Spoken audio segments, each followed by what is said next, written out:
Bonsoir à toutes et à tous, à tous les Noiséens et les Noiséennes qui nous regardent. Bienvenue à la communauté de Facebook, les abonnés de la ville de Noisy-le-Sec.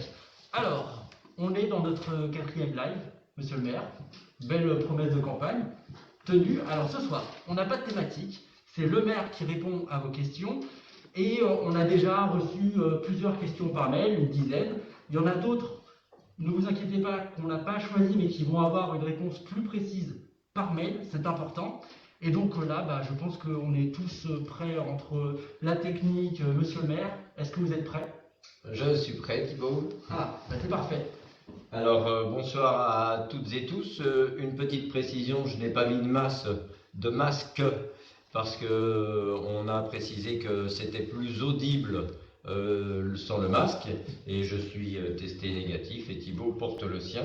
Donc, cette explication, les raisons pour lesquelles je n'ai pas de masque ce soir. Première chose, je souhaiterais renouveler mes vœux à toutes les Noiséennes et tous les Noiséens, et évidemment sur Facebook et par carte que vous avez toutes et tous reçues à votre domicile, nous vous les avons souhaités.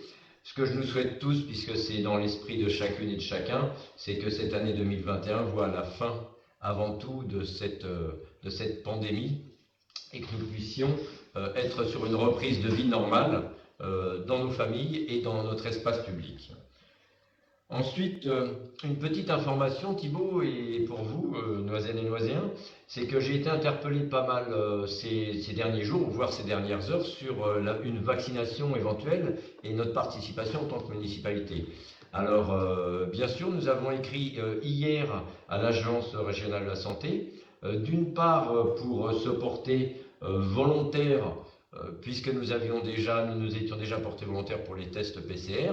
Donc nous portons de nouveau volontaires pour mettre à disposition le centre Gérard Philippe, s'il y a une campagne de vaccination. Deuxième élément, c'est que nous avons commencé à contacter les pharmaciens pour anticiper ce moment où nous espérons nous aurons des vaccins en nombre suffisant, et pour pouvoir travailler avec eux, soit sur un lieu, soit au sein de leur pharmacie. Et puis, j'ai interpellé le sous-préfet qui m'a indiqué que nous n'étions pas la seule municipalité à nous être manifestés pour que nous soyons l'objet, comme ça, le lieu d'une vaccination un petit peu massive. Donc, bien sûr, dès que nous aurons des éléments, eh bien, nous vous en informerons, mais c'est quelque chose qui nous préoccupe et qui sera indispensable pour les Noiséennes et les Noiséens. Dernier élément avant de commencer les questions, Thibaut. Je suis pas mal interpellé de manière plus ou moins explicite sur le fait que des gens sont déçus parce que ça ne va pas assez vite. Eh bien, sachez que nous aussi, nous sommes déçus parce que ça ne va pas assez vite. La mise en place de notre projet politique tarde, mais il tarde pour plusieurs raisons. Une évidente, c'est que tout ce que nous voulons mettre en place de l'ordre du sportif, du culturel, de l'associatif et des rencontres de la vie de quartier, enfin tout ce que vous pouvez imaginer, qui fait notre identité, eh bien nous ne pouvons pas le mettre en place. Donc certes, vous pouvez considérer que les choses ne vont pas assez vite, mais nous faisons le maximum, bien sûr, parce que nous sommes là depuis 5 mois, que l'administration se réorganise et que nous mettons en place notre projet politique, mais parce que les éléments de la vie font qu'il nous est difficile d'aller plus vite. Donc j'entends ce besoin que vous avez, même à Noisy-le-Sec Habitat, j'entends, nous ferons un numéro spécial pour Noisy-le-Sec Habitat, mais il y a des conditions qui font que nous ne pouvons pas aller plus vite. Monsieur le maire, je me permets, si vous voulez bien, de faire aussi une dernière digression. Allez-y. Avec un document qui est un peu à vos pieds, qui est à présenter aussi aux Noiséens qui nous regardent. C'est pour le nouveau journal de la ville. Oui. Si vous aviez un petit mot à faire, le présenter. Alors un mot très simple. Donc vous avez vu ce nouveau mensuel. Nous avons de bons échos sur à la fois le contenu et le maquettage. Alors je remercie de nouveau le service communication de la municipalité parce que contrairement à ce que certaines mauvaises langues laissent entendre, tout a été fait en interne.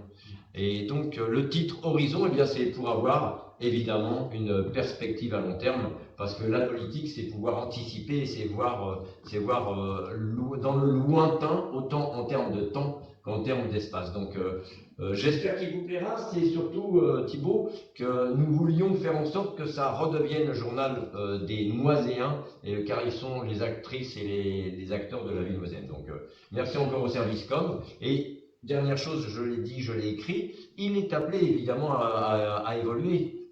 Et on vient de le lancer, il y a des choses qui satisfont, des choses qui ne satisferont peut-être pas. Eh bien, il est appelé, il n'est pas figé dans le temps et nous le ferons évoluer avec vous.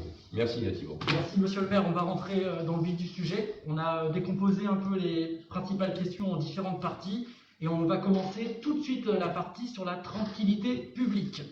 Alors je vais essayer de parler lentement parce que j'ai eu un reproche de ma grand-mère qui m'a dit que je parlais trop vite. Je vais y aller doucement. Alors, vous pouvez la saluer, oui. Hein, je vais saluer toutes les grand-mères, tous les anciens pour qui cette période elle est aussi compliquée pour eux, parce qu'ils peuvent pas, enfin c'est très compliqué, donc on a une pensée pour eux, Monsieur le maire. Tout à fait. On va commencer par une question de Claire-Lise.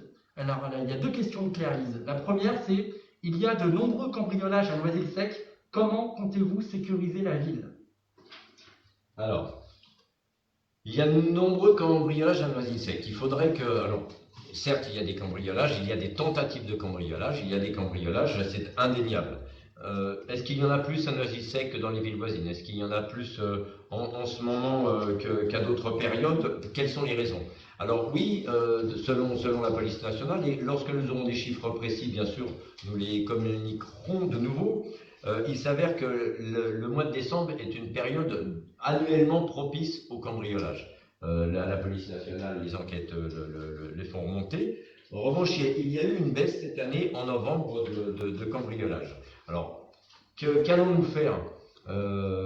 Vous n'êtes pas sans savoir, mais nous y reviendrons. Je crois qu'il y a une question sur la police municipale. Nous avons moins de policiers municipaux, mais la police nationale est en permanence, tourne en permanence dans la ville. Il y a des propositions de voisins vigilants, sans que ça devienne une milice de quartier. Il y a des propositions de dispositifs comme ça, l'opération Tranquillité Vacances qui existe déjà. Donc nous nous interrogeons et nous travaillons en étroite coopération avec la police nationale pour faire en sorte qu'il y en ait moins, mais nous n'avons pas de solution miracle malheureusement. Nous avons 60 caméras, je crois, qui fonctionnent aujourd'hui, et bien sûr nous avons des opérateurs derrière les caméras qui font ce travail de prévention, mais toutes les maisons ne peuvent être sécurisées par le système de vidéosurveillance. Donc nous sommes sensibles à cela. Bien sûr, nous reviendrons sur la police municipale, elle joue son rôle dans le caractère préventif des cambriolages, mais de toute façon, ce ne sera jamais suffisant. Et donc, je vous invite, malgré tout, même si vous avez une tentative de cambriolage, eh bien d'aller porter plainte ou déposer une main courante, parce que en fonction du quartier et du nombre de mains courantes déposées, eh bien nous pouvons, avec les services de police, eh bien faire des rondes plus pointues dans certains quartiers. Voilà, pour répondre à Claire-Lise. On va continuer avec pour la réponse à Claire-Lise parce que vous parliez de la... Nous n'avons pas de solution miracle, mais nous sommes conscients de la problématique du cambriolage. Et il y a eu en effet dans la rue de Romainville, je l'ai exposé je crois lors de mes vœux, il y a des quartiers comme ça sur des périodes qui sont la cible de cambriolage. Donc on va enchaîner avec la police municipale. Donc là il y a une question sur la police municipale. Juste, pardonnez-moi Thibault, je vous interromps, c'est qu'un des phénomènes aussi de ces recrudescences de cambriolage, ce que dit la police, je ne l'invente pas, c'est que lorsqu'il y a des squats un petit peu nombreux dans un quartier, eh bien ça génère souvent des cambriolages dans le quartier. Donc nous sommes très vigilants sur des squats importants, pas le squat d'une famille ou deux, mais des squats importants de jeunes qui peuvent générer en effet des cambriolages dans un quartier. Très bien, merci monsieur le maire. Alors il semblerait qu'il n'y ait plus de police municipale. Pouvez-vous nous expliquer pourquoi? C'est toujours Claire-Lise qui pose la question. Alors Claire-Lise, cette question est récurrente depuis la police municipale. On nous a d'abord dit qu'on allait la supprimer. Après, quand on a dit qu'on n'allait pas la supprimer, eh bien, on nous a dit pourquoi part-elle? Alors, le constat, nous le faisons tous, toutes et tous. Aujourd'hui, nous constatons qu'il n'y a plus que 2 policiers municipaux sur les 17 qui étaient là. Donc 15 sont partis. Ce constat, nous le faisons, nous le regrettons. Nous sommes les premiers à le regretter. Simplement, ce constat, il est la conséquence d'une campagne de dénigrement de la campagne électorale et bien après. Parce que nos adversaires politiques pendant la campagne ont dit, nous n'avons écrit nulle part, je le dis, je l'ai redit, nous n'avons nulle part écrit que nous supprimerions la police municipale. Nous n'avons nulle part écrit que nous retirerions les caméras de vidéosurveillance, puisque nous avons déjà un projet, nous en avons déjà mis une, et nous avons déjà d'autres projets. Nous n'avons jamais dit que nous désarmerions, sauf que ces campagnes de dénigrement, ces fake news, eh bien, elles sont entrées dans la tête des policiers municipaux, et ces policiers municipaux ont décidé de partir. Mais c'est véritablement, ce n'est pas ce que je suis, ce n'est pas ce que nous sommes, nous en tant qu'élus, qui est la cause de ce départ, mais c'est bien cette campagne de dénigrement de notre adversaire, et nous le regrettons. Nous le regrettons parce que, alors, sachez quand même qu'il y en a 2 qui sont partis en formation, et nous recrutons. Nous avons lancé, vous pouvez aller voir sur le site, si vous, Noiséens et vous connaissez des policiers municipaux qui veulent être recrutés, eh bien, il y a le profil de poste et nous recrutons. Nous sommes allés plus loin, Thibault, puisque nous avons créé, nous l'avons voté au dernier conseil municipal, nous avons voté un directeur de l'ensemble. Il y avait un chef de police municipale, et nous avons voté au dernier conseil municipal la création d'un poste de directeur de la tranquillité publique. Parce que pour nous, il y a la sécurité, elle n'est pas que de l'ordre de la présence de policiers municipaux, mais il y a, on va le voir, la tranquillité publique, c'est aussi les déchets, c'est aussi la prévention, c'est aussi un tas de choses, de protoxyde d'azote, comme on l'a dit, un tas de choses. Donc oui, il n'y a plus que 2 policiers municipaux. Nous recrutons et nous avons même l'ambition de dépasser les 17 à terme avec... Parce que les policiers municipaux, il faut le rappeler, Thibault, c'est un service municipal comme d'autres. Nous n'avons pas eu un départ massif des médecins, nous n'avons pas eu un départ massif des animateurs, nous n'avons pas eu un départ massif d'autres services du guichet unique. Non, nous avons eu un départ massif de la police municipale, parce que ce départ massif résulte de cette campagne de dénigrement. Et la police municipale est un service municipal comme les autres, et nous travaillons, bien sûr, comme nous l'avions dit dans notre programme, ça nous l'avions dit aux policiers municipaux, mais ce n'est pas ce qui les a fait partir, que nous travaillons sur aussi de nouvelles missions, davantage de proximité, puisqu'on parlait de cambriolage, eh bien, contre les cambriolages, c'est aussi la proximité avec les habitants, les commerçants, les bailleurs sociaux et bien d'autres choses. Donc, la perspective, elle est ambitieuse, Thibault. La perspective, elle est vraiment ambitieuse, on ne va pas en rester là. Très bien. Et toujours dans cette perspective de sécurité à Noisy, il y a un thème qui a été récurrent dans les questions qu'on a reçues. Donc là, on a conservé la question de la famille Chauvel. C'est à propos des vendeurs à la sauvette, côté de la gare. C'est dans un live précédent, vous nous laissiez entendre qu'une réunion allait être organisée pour régler ce problème. J'ai l'impression que les vendeurs sont de plus en plus nombreux et le soir, il est difficile de marcher ou de circuler aux abords de la gare. Comment comptez-vous régler ce problème, monsieur le maire? Alors, j'ai des pistes pour tenter de régler ce problème. Je ne sais pas si je vais le régler. Non, alors c'est pareil. Je ne suis pas une autruche, donc je ne vais pas mettre la tête dans le sable, Thibault. Vous vivez à Noisy aussi, donc. Je vis à Noisy, je circule à Noisy. Même en scooter, je suis interpellé par les vendeurs de cigarettes lorsque je m'arrête au feu. Donc, c'est un réel problème. Alors, il était antérieur à notre arrivée, mais il est vrai qu'il s'est accentué pour diverses raisons depuis que nous sommes là, et les Noiséennes et les Noisiens le constatent. Donc c'est un fait. Alors c'est un véritable problème. C'est un véritable problème parce que c'est un commerce qui est quand même basé sur la pauvreté et la misère. Parce que ceux qui vendent ces cigarettes, alors je vais après donner quelques éléments sur ce qui s'est fait, sur ce qu'on compte faire, mais ce sont des gens souvent qui n'ont pas de ressources, qui font ça et qui sont exploités eux-mêmes, et ils alimentent, comme pour les trafics de stupéfiants, une économie parallèle très lucrative pour certains, mais eux, ça leur permet juste de manger uniquement. Et donc, c'est le premier élément, c'est un système qui est basé sur la misère, et c'est un système mafieux. Deuxième élément, c'est un problème de santé publique, parce que ces cigarettes, ce sont des cigarettes qui ne sont pas celles que vous trouvez au tabac. Et elles sont souvent, alors je n'ai jamais fumé, mais il paraît qu'elles sont souvent de nettement moins bonne qualité, si on peut parler de qualité en matière de tabac, et qu'elles sont plus nocives pour la santé. Troisième élément, c'est que ça génère autour de la gare des incivilités, des maux, du désordre, un sentiment réel de mal-être. Et je pense en particulier aux femmes, parce que on ne parle pas de vendeuses à la sauvette, mais on parle de vendeurs à la sauvette. Et je sais que j'ai eu des témoignages de femmes qui n'osent plus passer à tel ou tel endroit parce qu'ils sont présents. Donc c'est un réel problème au-delà des incivilités de ce que ça génère. Alors qu'est-ce qui se passe? Eh bien, la police nationale intervient parce que, je le dis, je le redis, les commerçants, puisque nous sommes allés ensemble chez les commerçants, Thibaut, autour de la gare et ailleurs, c'est réel, c'est une gêne qui occasionne à la fois le commerce et ceux qui sortent de la gare. En plus, ça ne donne pas une très bonne image de Noisy-le-Sec et nous avons tous envie de vivre dans une ville paisible.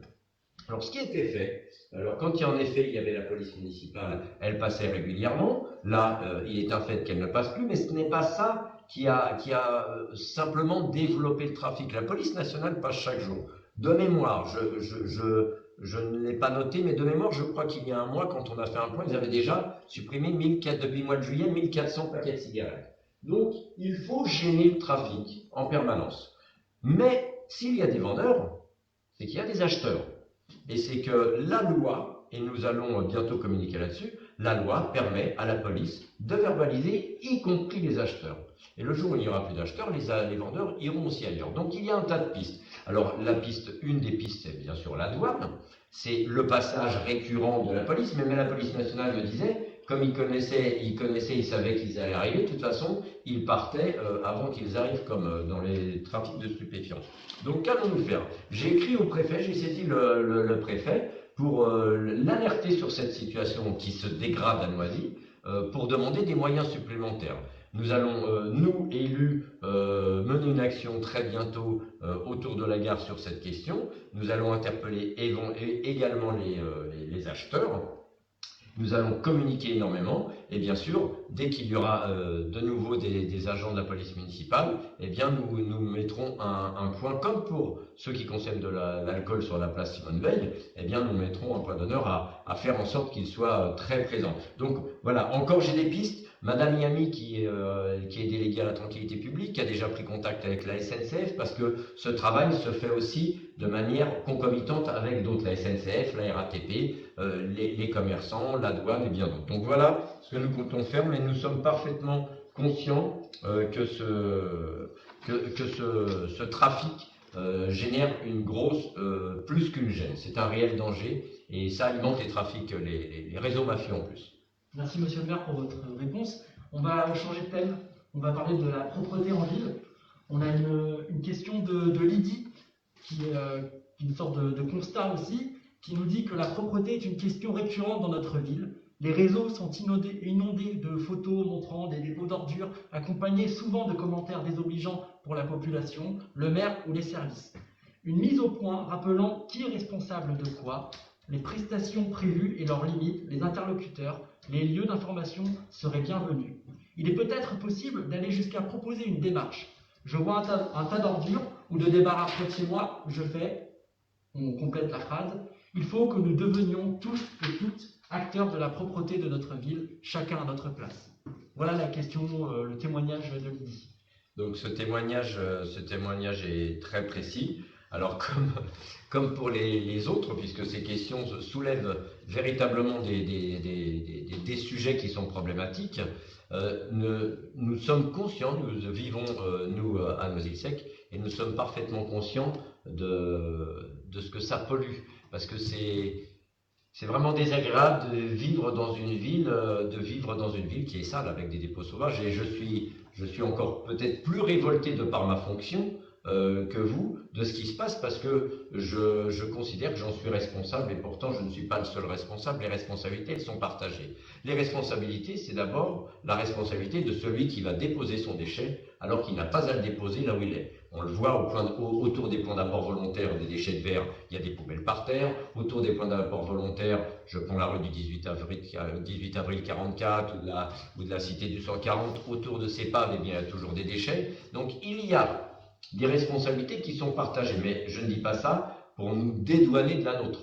Nous avons notre responsabilité en tant que commune, mais elle est partagée. Il y a donc, je dis d'abord ceux qui jettent à côté ou par la fenêtre, comme on l'a fait, et on le refera. Nous irons voir les gens là où ils habitent pour éviter qu'ils jettent. Donc ce constat, nous le faisons. Le deuxième niveau de responsabilité, c'est Est Ensemble, parce que c'est une compétence d'Est Ensemble. Les villes ont transféré les compétences il y a quelques années à Est Ensemble, donc c'est Est Ensemble qui, lui, eh bien, fait appel à des prestataires. Donc, vous voyez, Sepur, il y a eu un marché il y a 2 ans ou 3 ans, je ne me rappelle plus, et c'est Sepur qui l'a gagné. Et donc, ce marché a créé quelques problèmes. Donc, ça, c'est de la responsabilité. Ça a créé quelques problèmes parce que le travail n'était pas fait correctement. Il y a des réajustements qui ont été faits ville par ville. Donc ça, c'est de la responsabilité d'Est Ensemble de collecter, de ramasser les déchets globalement. Sauf que, comme il y a un écueil, eh bien, la ville prend une part de responsabilité, même si c'est une compétence d'Est Ensemble. Donc il y a aujourd'hui 9 agents dédiés à la propreté. Il y a 5 agents de l'espace public, ce qu'on appelle des AEP, que vous voyez, qui se déplacent, qui ciblent, qui connaissent bien les endroits de dépôt sauvage et qui, eux, lorsqu'ils le voient, eh bien, font appel au service propreté pour qu'ils le retirent. Il y a un autre élément, c'est que vous, Noiséennes et Noiséens, vous pouvez aussi, je ne sais pas s'il y a le fond d'écran, vous pouvez aussi vous alerter lorsque vous voyez un dépôt sauvage. Voilà, vous pouvez aller sur le site de la ville, parce que il y a un onglet qui est dédié à ça, pour véritablement alerter quand vous voyez un dépôt sauvage. Alors je sais, vous ne pouvez pas me répondre, mais derrière votre écran, vous devez vous dire « Oui, mais moi je l'ai déjà fait, mais ça n'a pas marché » ou « Moi j'ai déjà téléphoné, les gens ne sont pas venus. » Donc j'entends bien cet écueil, je le sais, et nous allons tenter d'y remédier parce que le site de la ville fait partie des transformations de communication. Nous avons transformé, là nous faisons du live Facebook, ce qui est nouveau, nous avons transformé le mensuel qui s'appelle Horizon dorénavant, et nous allons aussi transformer ce site pour qu'il soit beaucoup plus interactif. Et que lorsque vous serez devant chez vous et que vous verrez un dépôt sauvage, eh bien que vous puissiez alerter et qu'on puisse, Est Ensemble et nous-mêmes, réagir plus rapidement. Un autre élément, donc, alors il y a aussi un gros travail à faire avec les bailleurs. Donc tout ça, nous le mettons en place parce que nous sommes tous conscients ici que c'est un réel problème. Nous l'avions vu pendant la campagne, nous le voyons quotidiennement parce que nous vivons ici, et donc c'est un réel problème. Donc il faut véritablement que nous engagions tous ceux qui déposent, ceux qui doivent collecter Est Ensemble et les sociétés, Sepur ou Ori, et puis nous, pour compléter le travail. Alors dans le complément de travail, j'avais proposé il y a 4-5 ans au conseil municipal d'assermenter, comme l'a fait la ville de Montreuil, d'assermenter des agents qui pourraient verbaliser. Donc ça n'a pas été fait. Le monsieur Rivoire a dit qu'il avait commencé à le faire. Pour vous dire, Thibault, la lettre a été envoyée la semaine dernière, donc rien n'avait été fait avant pour l'assermentation de ces 2 agents. C'était certainement dans les tiroirs, dans les projets, mais rien n'a été fait. Donc cette assermentation, elle permet à ces agents, les AEP dont je vous ai parlé tout à l'heure, qui connaissent bien la ville, les lieux de dépôt, ce sont eux qui mettent également les rubans que vous voyez quand il y a des dépôts sauvages habituels, eh bien, avec une enquête, eh bien, simplement en ouvrant parfois un dépôt, de cibler celui qui est la cause de ce dépôt sauvage et de pouvoir le verbaliser. Tout comme lorsqu'il attrape quelqu'un en train de jeter des dépôts ou des poubelles, ils pourront être verbalisés. Donc il y a ça, il y a donc le numéro direct qui devra s'afficher, peut-être, je ne sais pas si vous l'avez mis, voilà. Alors vous allez avoir bientôt une petite com aussi de ce type. Il y a le numéro 49 42 64 36, il y a le numéro d'Est Ensemble, et nous avons un élu, nous avons la chance, Thibault, d'avoir Monsieur Patrick Lascou, qui est conseiller municipal à Loisy, mais qui est 4e vice-président Est Ensemble, et qui a la délégation des déchets. Donc vous pouvez le contacter sur le site par mail, patrick.lascou@noisylsec.fr, pour lui exprimer ce que vous voyez, ce que vous constatez, et que lui vous apporte des réponses, puisqu'il a cette délégation Est Ensemble. Il a une bonne connaissance de la problématique des déchets. C'est aussi un des points, pardon. Autre élément, j'ai parlé des bailleurs, mais des bailleurs également des résidences privées. Il y a un gros travail à faire de communication, un gros travail aussi d'éducation dans les écoles. Je suis convaincu de cela, c'est que ce travail autour des déchets va prendre du temps. J'espère que nous allons améliorer les choses pendant la mandature. Je ne suis pas convaincu que nous y arrivions. Il faut être très ambitieux, mais il faut être aussi très clairvoyant sur l'ampleur du problème. Et cela, eh bien, ça passera par l'éducation. Bien sûr, avec les enseignants, et nous allons y travailler, avec nos centres de loisirs, avec nos antennes jeunesse qui peuvent être eux aussi des ambassadeurs du tri. Ça passera par des opérations de clean-up, de quartier, comme ça s'est fait dans d'autres villes. Lorsqu'une association, puisqu'il y a beaucoup d'associations qui ont émergé sur la solidarité alimentaire, eh bien pourquoi pas que ces associations mobilisent les gens qui sont là dans le quartier autour d'actions, comme on l'a fait autour des mégots de cigarettes. Juste une petite digression parenthèse, je suis désolé d'être un peu long. Il y a encore des questions. Il y a encore des questions, mais on a eu la chance d'avoir une entreprise qui va collecter les mégots de cigarettes qui s'appelle Cyclope, qui s'est installée au bord de la Nationale 3, qui va collecter les mégots de cigarettes pour qu'ils soient retraités et pour que ça crée de l'énergie. Ce qu'il faut vous dire, mesdames et messieurs les fumeuses et les fumeurs, c'est qu'aujourd'hui, votre mégot, s'il est mis dans un cendrier spécifique qu'on mettra à votre disposition et qu'on peut le collecter, eh bien, il sera traité pour recréer de l'énergie. Donc, nous allons initier, avec encore les conseillers de quartier, avec les bailleurs, avec les résidences, bien sûr des actions, mais ça passe par l'éducation. Moi qui ai beaucoup voyagé, je peux vous dire que les pays et les villes où il y a un haut niveau d'éducation, eh bien, la propreté est davantage respectée. Donc, ça passe par un tas de pistes, et vous, Noiselle et Noiselle, vous devrez y contribuer avec nous. Mais c'est un très très très large problème. C'est un sujet qui vous tient à cœur, monsieur le maire. Alors, attendez, parce que ça me tient à cœur. Ça vous tient à cœur, c'est parfait. Et il y a encore une question de Marie-Léna, qui, alors je ne vais pas lire toute la question parce qu'elle est longue et que, vu que vous avez oui. J'ai anticipé. Plein de choses à raconter, je vais vous laisser le champ libre. En fait, c'est une personne qui habite dans le quartier Anguelart, qui aime beaucoup sa ville, mais qui trouve que ça devient un peu une ville poubelle, et elle demande à quand une brigade verte. Alors je suis désolé, Marie-Léna, j'ai un peu anticipé sur la question que vous avez posée. Alors la brigade verte, est-ce qu'on va l'appeler brigade verte ou pas? C'est un peu ce que je vous ai dit. Aujourd'hui, il y a 5 agents de l'espace public. Nous avons demandé, nous avons envoyé pour 2 assermentations. Nous travaillerons, c'est pareil, nous devrons voir avec les ASDP et la police municipale comment ils peuvent travailler conjointement avec les AEP. J'ai oublié quand j'ai parlé de la police municipale, Thibault, j'ai oublié de parler des ASVP, ceux que vous voyez. J'ai sous-entendu, mais je tiens à les remercier particulièrement parce qu'ils font un gros travail de proximité. C'est ceux que vous voyez à pied, ceux que vous discutez de temps en temps ou parfois parce qu'ils vous verbalisent, mais ce sont des agents qui sont véritablement en phase avec tout ce qui se passe à Noisy, et au-delà des verbalisations, eh bien, ils sont très utiles. Il y a aussi des opérateurs qui sont derrière les écrans, parce qu'il ne suffit pas d'avoir des écrans, je ne l'ai pas dit tout à l'heure, il ne suffit pas d'avoir des écrans, des vidéos et des écrans, il faut quelqu'un pour les regarder derrière. Il y a des opératrices et des opérateurs qui sont restés là, ils ne sont pas partis avec la police municipale, et qui aident bien sûr à être préventifs lorsqu'il y a des cambriolages ou des vols à la tire. Ils ont permis à la police nationale, il y a 2 semaines, d'arrêter quelqu'un. Enfin, régulièrement, ils sont là. Donc, je tiens quand même à les remercier d'être là et du travail qu'ils font.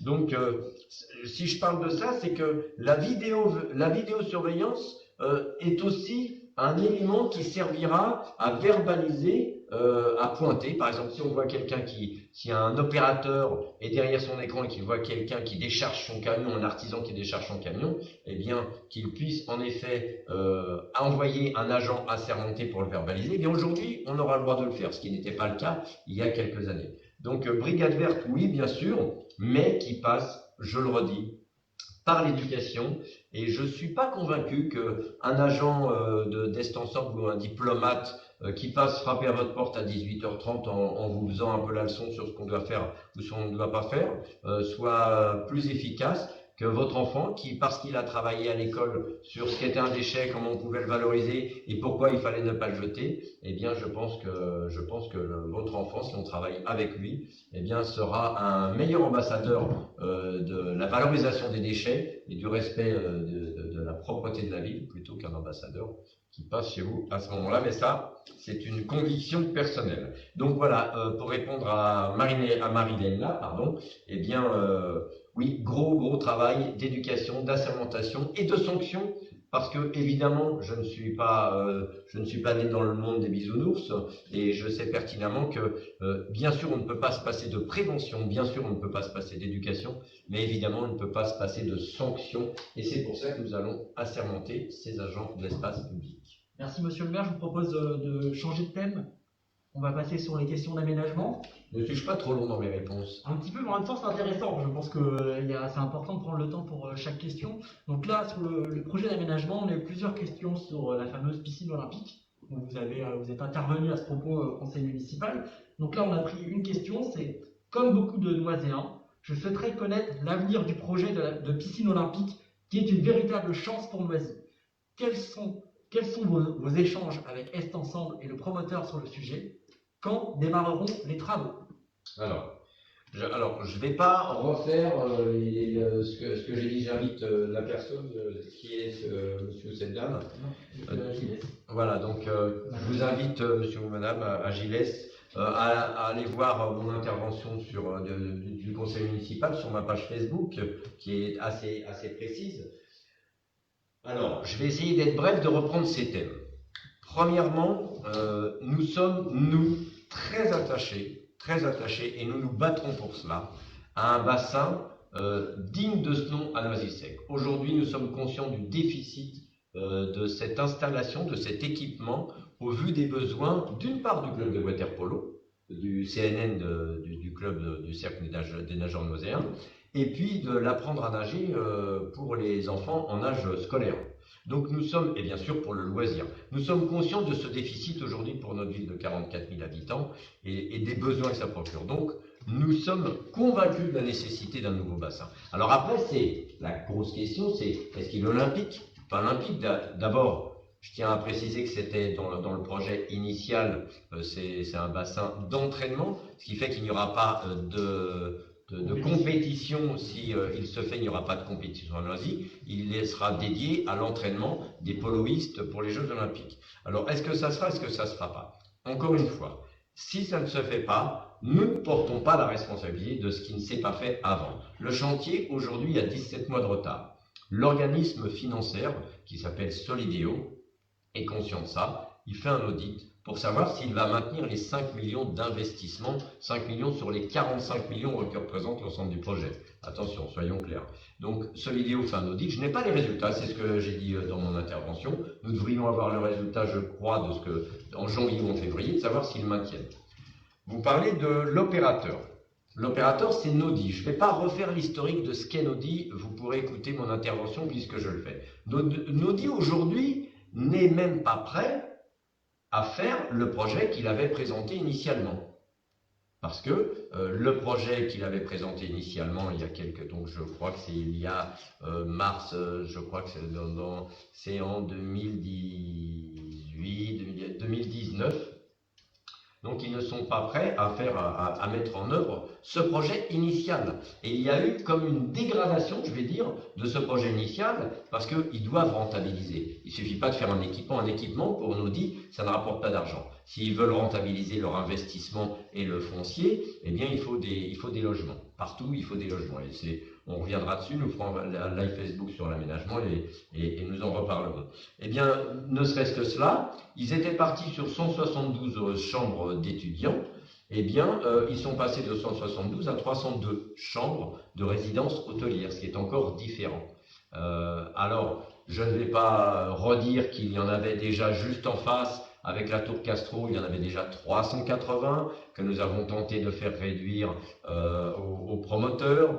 Voilà, ça fait beaucoup de monde, bien sûr, disparition de l'hôtel, dégradation des espaces verts qui étaient prévus. Donc aujourd'hui, Nodi ne nous présente même pas un projet alternatif avec la piscine, l'équipement et ce sur quoi il s'était engagé. D'accord? Donc il n'y a ni alternative pour l'instant, véritable alternative, ni confirmation du projet initial. Ça, c'est pour Nodi. Vous m'avez demandé donc Est Ensemble. Oui, alors encore une fois, c'est ce que je dis, ce n'est pas nous qui sommes à la manœuvre, c'est Est Ensemble qui est à la manœuvre. Et c'est, je le rappelle, une piscine à la base intercommunale Noisy-Bondy. Avant qu'elle ait l'ambition de devenir bassin olympique, il y avait le projet de piscine intercommunale Noisy-Bondy. Donc bien sûr que nous y sommes favorables. Bien sûr que nous sommes favorables à l'équipement. Donc, d'ailleurs, il faudrait interroger peut-être le maire de Bondy pour savoir ce qu'il en pense, parce qu'on nous interroge beaucoup. Donc voilà, monsieur ou madame, je vois Gilles, je suis désolé, je ne sais pas si c'est féminin masculin. Donc oui, nous sommes convaincus que le savoir nager, nous sommes déficitaires en nombre de séances. De mémoire, je crois que la moyenne sur S Ensemble c'était 43 et que nous sommes à 31 sur Noisy. Donc 28, nous sommes déficitaires sur le nombre de séances pour nos enfants. Nous considérons qu'à l'arrivée au collège, tous les enfants de Noisy devraient savoir nager. Nous considérons que le club de water-polo est un club d'excellence et que pour cela, eh bien, il doit avoir non seulement un espace d'entraînement, mais pour qu'on puisse aller voir les matchs et puis pour qu'il ait un équipement à la hauteur de ses résultats. Donc, voilà, on me dit d'accélérer, donc je me tais là-dessus. Non mais en tout cas, le positionnement de la municipalité est clair, c'est une piscine pour Noisy. Et pour et avec des travaux qui démarreront le plus tôt possible, puisque je vois à la fin quand démarreront les travaux, donc je n'ai pas encore à ce jour la main là-dessus, mais bien sûr le plus tôt possible, bien évidemment. Merci. Alors on enchaîne avec une question d'Yves qui nous dit que grâce à l'action du collectif Truffaut et grâce au changement de maire, le square Truffaut va rester public. Mais comment comptez-vous associer la population au projet de rénovation de l'ex-square Truffaut? Y aura-t-il prochainement une réunion publique, sauf crise sanitaire, de présentation du projet tramway? Alors, il y a beaucoup de questions là. Alors, grâce à l'action collective Truffaut, d'accord. Donc le square Truffaut, pour ceux qui l'ignorent encore, c'est le square qui est en face du stade du Vier, sur lequel M. Rivoire avait entamé un projet de promotion immobilière. Je vous passe je vous passe l'historique. Et donc, encore une fois, comme le reste de notre démarche, ce square aujourd'hui est de nouveau dédié à rester un square.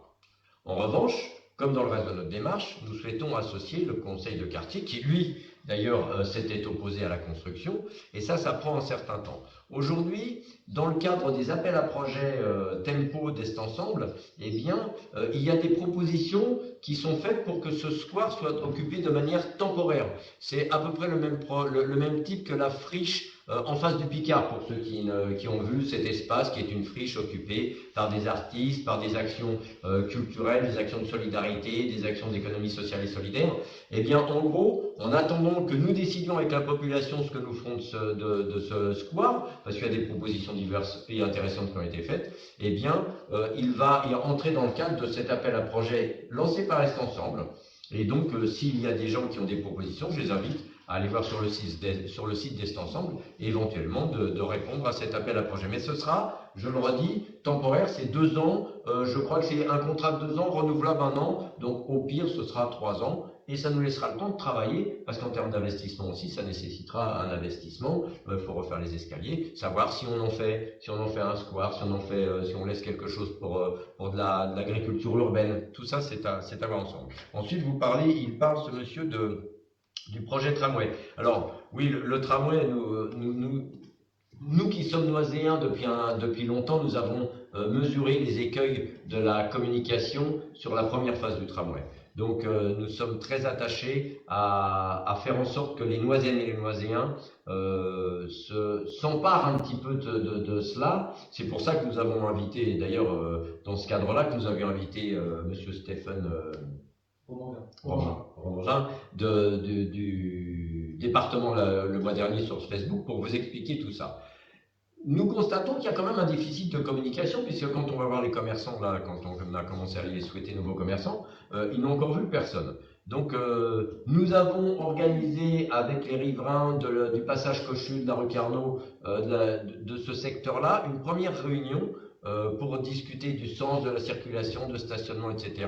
Nous renouvellerons ces moments de concertation, et encore une fois, tout le monde est bien conscient que dit rencontre avec les habitants, dit fin de crise, donc on ne peut pas faire du Facebook Live et on ne peut pas faire de la visioconférence pour travailler là-dessus en permanence. Donc oui, nous sommes très attachés, il y a des comités de pilotage, des comités techniques, et donc nous irons le plus possible au-devant de la population pour faire en sorte que le projet qui sera final, eh bien, soit le plus en phase avec nos besoins. Des choses très basiques, par exemple comme le marquage au sol pour les voies cyclables sur cet espace qui sera piéton, des choses comme ça qu'il va falloir régler, et les commerçants bien sûr pour les nuisances qu'ils vont subir. Merci monsieur le maire.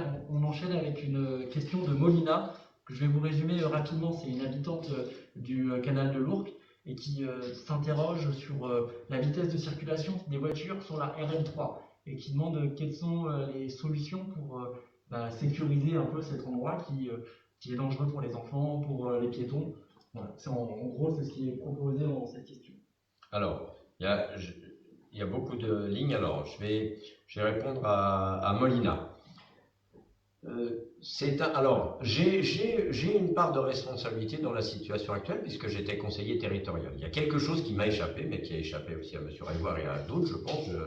C'est pourquoi n'y a-t-il pas à cet endroit-là une passerelle qui est la continuité de la passerelle Remy-Schneider et qui relierait l'autre espace du 140 actuel. Sincèrement, et j'ai ma part, c'est qu'une fois dans le débat, c'est apparu, mais les choses étaient faites et c'était total. Il y a peut-être une explication, je ne l'ai pas, puisqu'on traverse une départementale, que c'est de la compétence d'extension, puisque c'est une ZAC.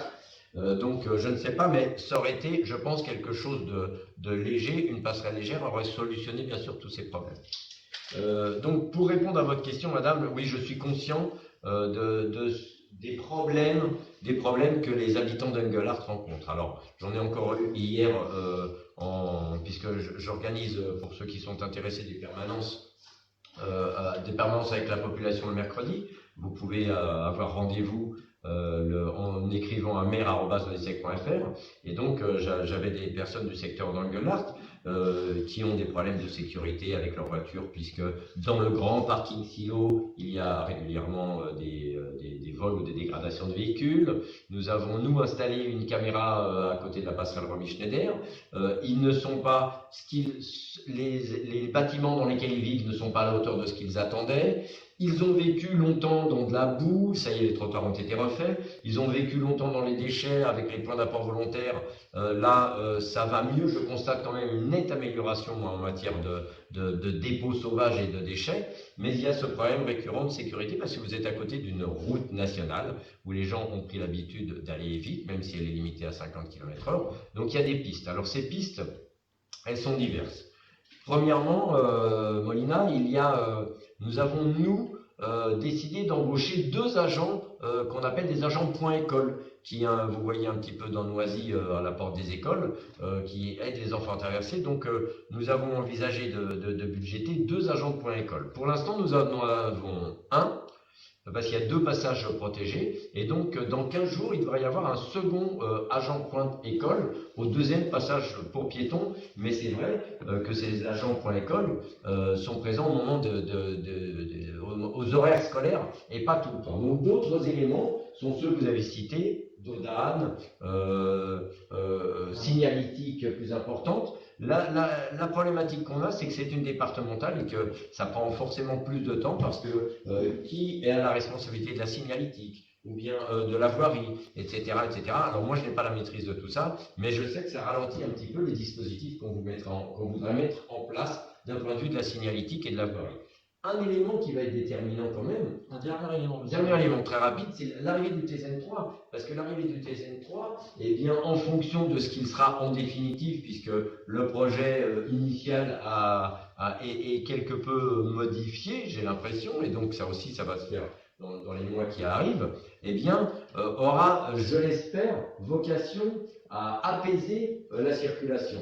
Donc avec des voies cyclables, avec le TZN3 qui passera en fonction de la nature du quai où il sera placé, et j'ose espérer que sa vocation, c'est de devenir un boulevard urbain. D'accord? Et donc, un boulevard urbain, on ne roule pas à la vitesse à laquelle roulent les véhicules. Donc, nous sommes conscients de cela, de ce problème de sécurité, comme du reste de problèmes d'Engelhardt, et nous essayons de les résoudre avec vous également. Merci, monsieur le maire. Il nous reste 2 questions proposées, et après, on passera au saut à l'élastique, c'est-à-dire on va prendre les questions qui sont arrivées directement pendant le live. Juste, pardonnez-moi là-dessus, je vous interromps. Non, c'est qu'on a demandé à ce qu'il y ait une campagne de verbalisation aussi, puisqu'on parlait de sanctions tout à l'heure, on parlait de campagne de verbalisation. Et donc, il y en a qui ont été menées sur la Nationale 3. Alors, on va passer sur le thème de la petite enfance, monsieur le maire. Une question d'Amar. Alors, il souhaiterait savoir ce que vous proposez pour améliorer la politique familiale de la ville, notamment le volet de la petite enfance.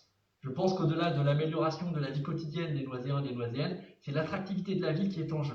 Étant actuellement à la recherche d'une solution de garde pour notre bébé et n'ayant pas trouvé de solution, ni place en crèche, ni chez les assistantes maternelles, malgré nos différentes démarches, et vu notre calvaire à réconcilier le travail avec la garde de notre bébé, on se rend compte à quel point nous manquons terriblement de solutions au niveau de notre commune. Alors, je vais essayer d'être rapide parce que je vois que le temps passe et qu'on doit faire aussi le saut à l'élastique. Donc, très rapidement, nous allons faire un point dans un prochain horizon, dans un prochain mensuel, avec l'élu et puis les services, sur un petit peu où nous en sommes de l'état justement de l'accueil de la petite enfance.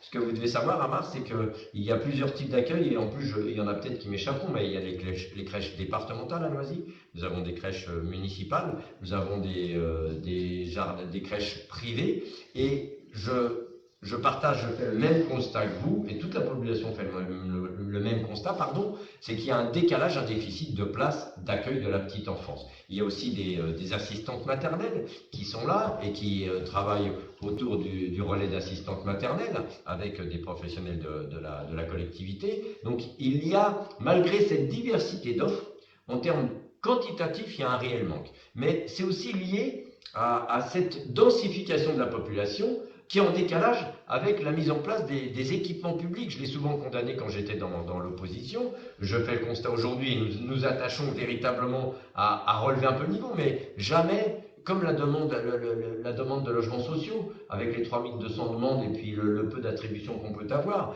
on ne pourra jamais, de toute façon, il y aura forcément toujours du mécontentement et de l'insatisfaction parce qu'il y aura toujours un décalage entre l'offre et la demande. Cependant, c'est quelque chose qui est très important. Et aujourd'hui, nous, quand nous travaillons avec les promoteurs, eh bien, nous travaillons systématiquement sur de la contribution à des équipements publics. Par exemple, en face d'Engelhard, vous êtes près de 700 à être arrivés là dans un premier temps, aucun accueil de la petite enfance.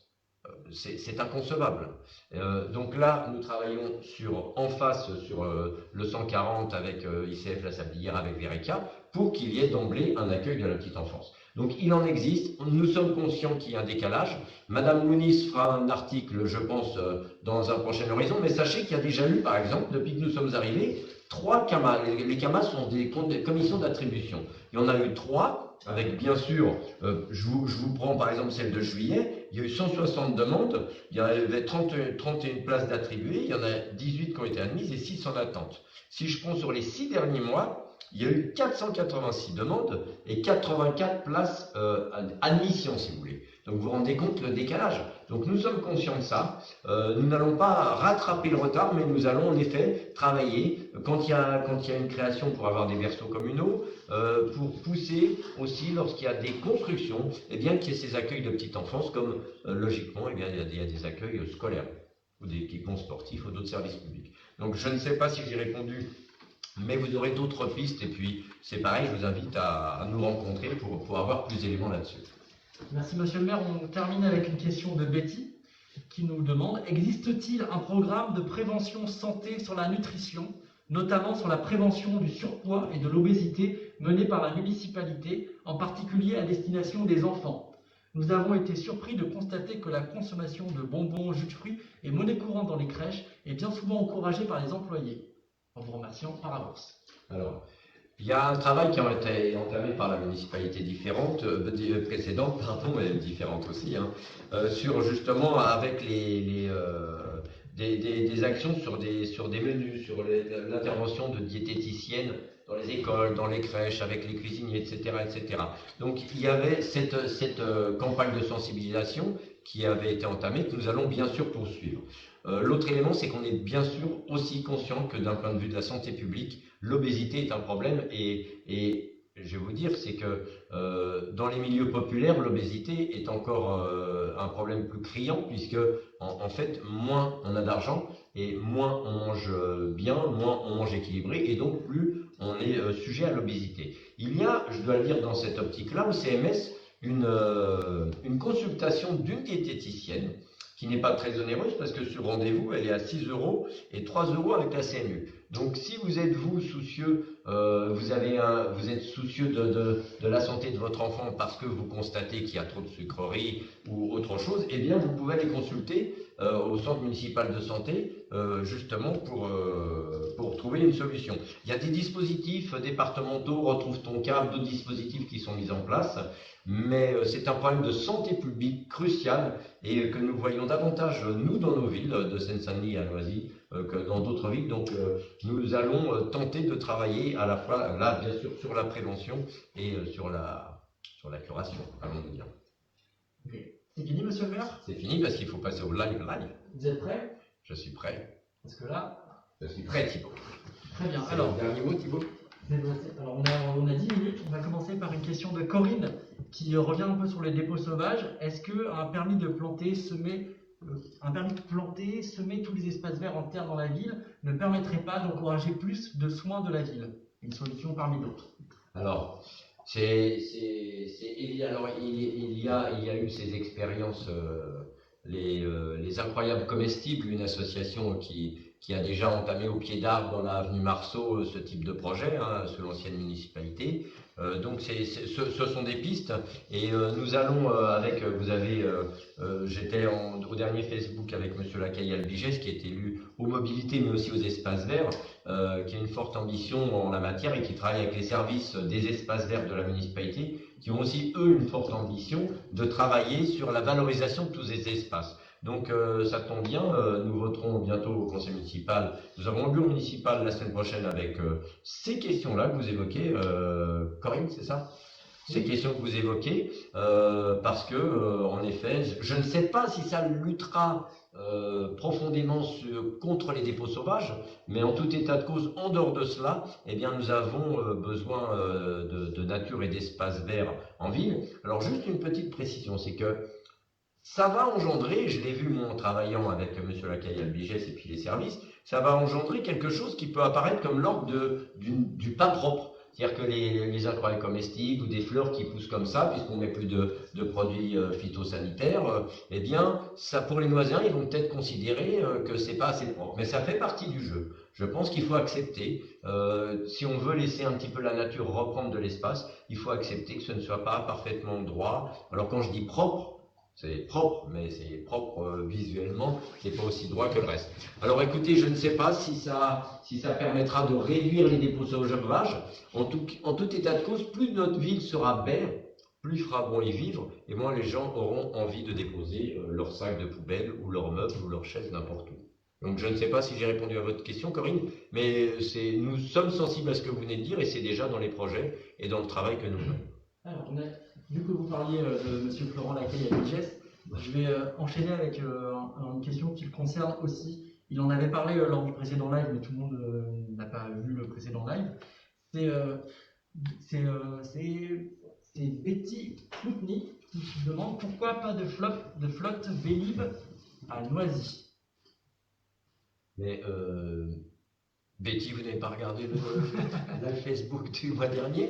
Ce n'est pas bien ça. Et le conseil municipal aussi. Et le conseil municipal. Alors là, on a des abonnés, des super fans qui sont là régulièrement. Merci. Vous avez des super fans? On a des super fans. Ah, j'ai des noms de super fans. Pas toujours bienveillants, mais il y a des noms de super fans. Alors, est-ce que Betty... Alors, Betty... En fait, la question est quand même intéressante. Oui, donc c'est si on met des stations Vélib. Donc... on demande pourquoi il n'y a pas de flotte Vélib. Mais Alors, donc en effet, nous travaillons à trois sites, voilà, c'est le terme.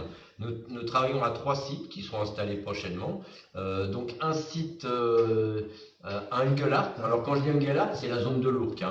Donc un site à Engelhart, un site au centre-ville, à proximité de la médiathèque ou du théâtre, et un site à la gare. Donc 3 sites Vélib sont prévus, justement pour qu'il y ait une flotte Vélib, et en fonction de la demande, en fonction de l'utilisation, parce que nous avons aussi comme principe politiquement de dire que nous construisons avec les citoyens, mais en fonction des usages. Et les usages ne sont pas forcément ceux que nous projetons. Donc en fonction des usages, des besoins de la population, de ce qui sera exprimé dans vos conseils de quartier, Betty, eh bien, nous installerons d'autres sites pour améliorer la flotte de ces Vélib. Ok, merci. Incroyable, ça a été une concision. Écoutez, alors on va continuer sur ce rythme-là, monsieur le maire, si vous voulez bien. Oui. Alors c'est une question, on en a parlé quand on a rencontré les commerçants. vous allez comprendre tout de suite, c'est créer des places de parking. Donc, d'habitude, je ne comprends pas tout de Si, suite. bien sûr, non, mais c'est que là, ça va encore plus faire tilt. C'est créer des places. Je vais jamais y arriver. Créer des places de parking au centre-ville. Ah. On avait parlé de Gambetta dans ce point-là. Alors, le stationnement, je ne sais pas si j'ai déjà dit, on a dû le dire au moment des mobilités, et on le sait à force d'aller vous rencontrer partout dans la ville, le stationnement est un réel problème. Un réel problème, ce n'est pas qu'à Noisy, c'est dans toutes nos villes, et en plus, comme il y a une densification de nos villes, et que les stationnements ne correspondent pas à cette densification, il y a un problème. Deuxième élément, c'est que quand même le but, c'est de réduire la place de la voiture à terme. C'est que le projet politique à terme, nous, bien sûr, nous allons l'entamer, mais c'est de réduire considérablement la place d'utilisation de la voiture. Pour ça, ça signifie qu'il faut une politique tarifaire incitative, intéressante d'utilisation des transports en commun, pour que les gens utilisent plus les transports en commun que leur voiture, mais certains se déplacent quand même encore avec leur voiture, donc on ne peut pas négliger le problème, et il y a un réel problème de stationnement. De plus, la piétonisation de la rue Jean Jaurès va supprimer des places de parking qu'il faudra bien retrouver quelque part. Donc il y a des pistes, bien sûr. Il y a aujourd'hui le parking de la place des Découvertes que je vous invite à utiliser, qui est sous-utilisé, qui est gardé, qui est propre, qui est payant, bien sûr, parce que les parkings aujourd'hui deviendront payants lorsqu'ils seront mis à disposition de la population, parce que ça représente un coût que les collectivités ne peuvent plus supporter, ni la Seine de nos habitats d'ailleurs. Et donc ce parking, bien sûr, est payant. Nous devons travailler avec la SNCF, parce qu'il y a un parking régional à la SNCF qui est sous-exploité, sous-utilisé. Donc nous travaillons à établir une convention bien sûr avec la SNCF, et puis il faut trouver des espaces pour augmenter les parkings. Alors on n'a pas de piste directe comme ça, puisque le seul espace foncier dont on dispose aujourd'hui, c'est le parking Carnot. Donc que faire avec ce parking Carnot? Est-ce qu'on surélève? Est-ce qu'on creuse? Creuser, c'est très cher. Est-ce qu'on surélève? Ça génère forcément des nuisances. Donc la piste, en réalité, c'est de mieux exploiter les parkings qui aujourd'hui existent et sont sous-exploités. Okay. Je ne sais pas si j'ai bien répondu, parce que c'est très compliqué le stationnement partout où nous allons, et quand nous allons le réglementer, eh bien nous allons aussi supprimer des places de stationnement sauvages qui ont lieu aujourd'hui, donc c'est très compliqué. Et vous aviez parlé aussi d'un projet de parking il y a quelques années qui a été supprimé pour une promotion immobilière. Alors il y avait le terrain de Lingard qui a été, me semble-t-il, par la municipalité d'Aldapréra, qui avait été dédié en vue d'une éventuelle piétonisation du passage du tramway, qui avait été dédié à la création d'un parking, et que la municipalité d'après a donné aux promoteurs. Et donc cet espace, en effet, n'est plus un espace dont on dispose. On manque de foncier aujourd'hui pour les parkings, et c'est là la question qu'on doit se poser, c'est comment utiliser ces parkings souterrains qui existent pour en faire partiellement des espaces de parking publics mais payants. On va terminer par une dernière question avant de conclure. C'est de Sabine dit Sabrina Roy. Elle dit: Monsieur le maire, dû à la Covid-19, beaucoup d'événements ont été annulés, entre autres la fête du personnel. Comptez-vous la reporter à une date ultérieure ou faire un geste autrement à l'égard de votre personnel communal?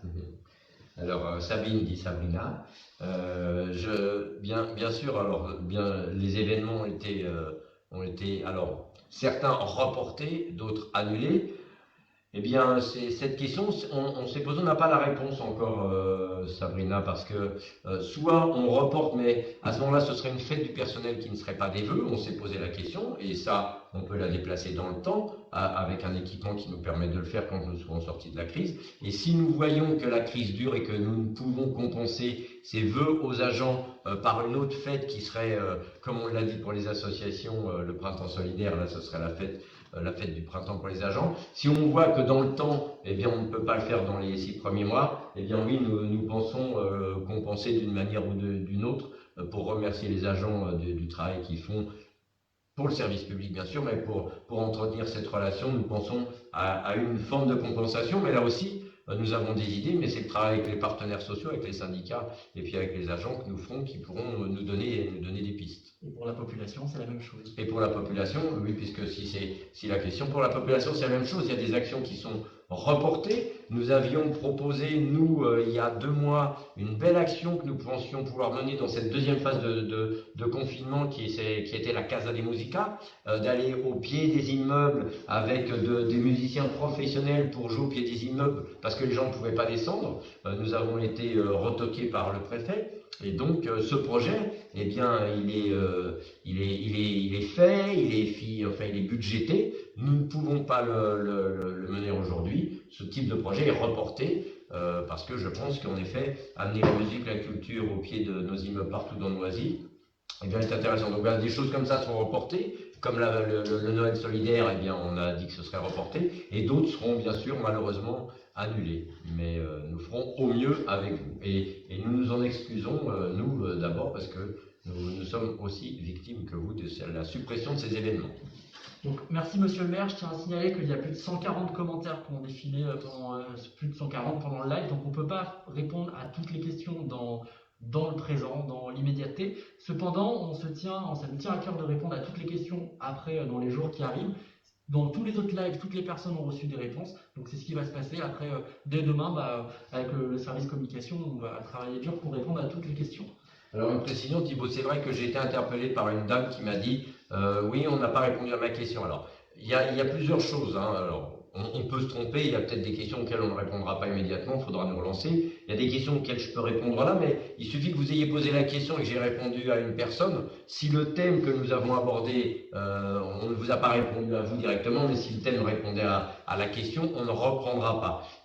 La première fois, je crois qu'il y avait eu 300 réponses. La dernière fois, les services de communication avec les autres services ont tenté de répondre à toutes les Noiséennes et tous les Noisains, donc nous tenterons de vous répondre par écrit.